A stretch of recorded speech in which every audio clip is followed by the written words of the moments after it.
Hello everyone, কেমন আছেন সবাই? আবারও ফিরে আসলাম ছোট বড় সবার পছন্দের একটা মাছ। আজকে আমি পাঙ্গাস মাছ ভুনা করবো টমেটো দিয়ে। তো কিভাবে পাঙ্গাস মাছটা সহজেই ভুনা করি সম্পূর্ণ ভিডিওটা দেখবেন, আর ভালো লাগলে অবশ্যই আমার চ্যানেলটা সাবস্ক্রাইব করবেন।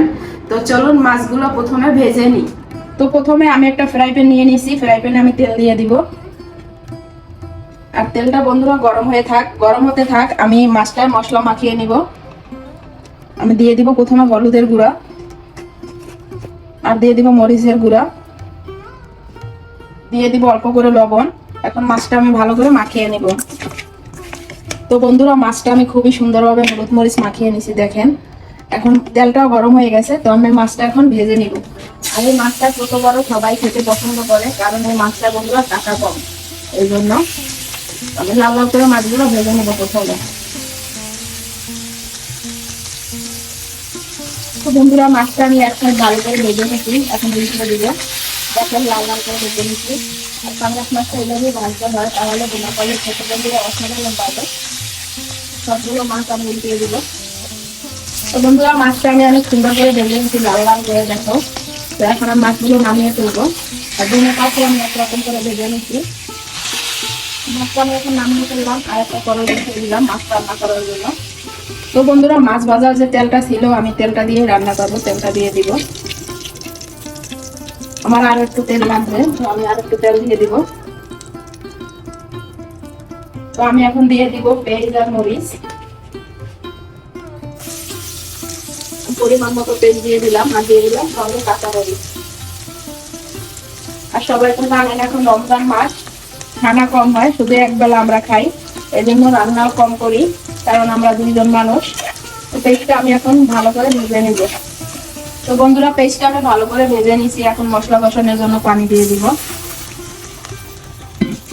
তো আমি পানি দিয়ে দিলাম, এখন দিয়ে দিব পরিমাণ মতো মশলা। দিয়ে দিব মরিচের গুঁড়া, আর দিয়ে দিব হলুদের গুঁড়া পরিমাণ মতো, দিয়ে দিব গরম মশলা পাউডার পরিমাণ মতো, আর দিয়ে দিব পরিমাণ মতো আদা রসুন পেস্ট, যেহেতু পাঙ্গাস মাছ। তো বন্ধুরা, আগে আমি লবণ দিয়ে দিছি, আমি বলতে ভুলে গেছি। তো আমি এখন মশলাটা কষিয়ে নিব ভালো করে। তো বন্ধুরা, মশলাটা আমি ভালো করে কষিয়ে নিচ্ছি, দেখেন মশলা থেকে তেল ছেড়ে দিচ্ছে। এখন আমি দিয়ে দিব পরিমাণ মতো পানি।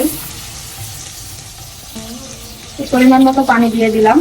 পানিটা ফুটে আসার পরে আমি দিয়ে দিব মাছ আর টমেটো। তো বন্ধুরা, ঝোলটা ফুটে গেছে, এখন আমি দিয়ে দিব ভেজে রাখা মাছগুলো। এখন এক এক করে ভাজা মাছগুলি আমি দিয়ে দিব। মাছগুলো দিয়ে দিব, আর মাছগুলো দিয়ে দিলাম বন্ধুরা। আর দেখেন কত সুন্দর, কালারটা কিন্তু অসাধারণ। এখন আমি দিয়ে দিব কেটে রাখা পাকা টমেটো।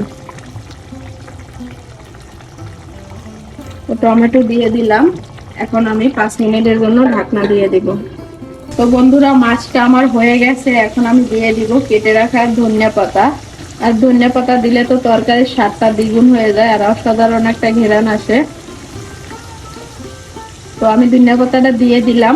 এখন আরো 1-2 মিনিট আমি জাল দিব, তারপর নামিয়ে নিব। বন্ধুরা, আমার পাঙ্গাস মাছ ভুনাটা হয়ে গেছে, আর অসাধারণ একটা কালার আসছে লাস্টে, দেখি বুঝতে পারতেছেন যে খেতে কতটা মজা হবে। তো আপনারা এইভাবে রান্না করে খেয়ে দেখবেন।